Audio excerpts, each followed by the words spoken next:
Who has number 7? Thank you for coming, Earl Inspector. I appreciate it. Let me answer more fully. I don't want to see turmoil. You don't want to see turmoil. We want to have a sensible answer. We have a series of problems, and we want to take them up one by one.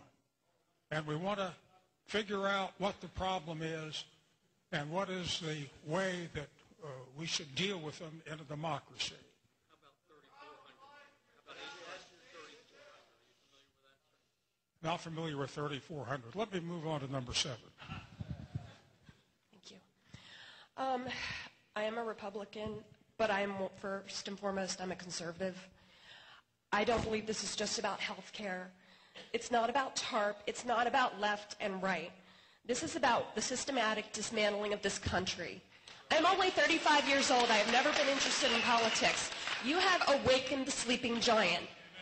We are tired of this. This is why everybody in this room is so ticked off. I don't want this country turning into Russia, turning into a socialized country. My question for you is,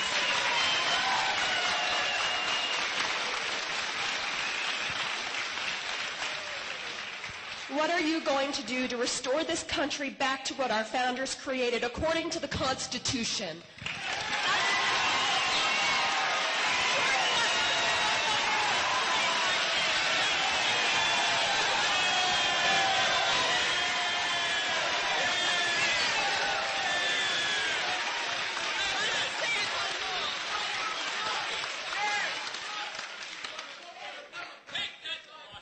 Well,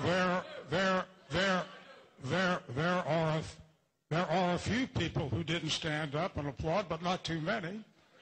I get a fairly firm message from the support you have, young lady.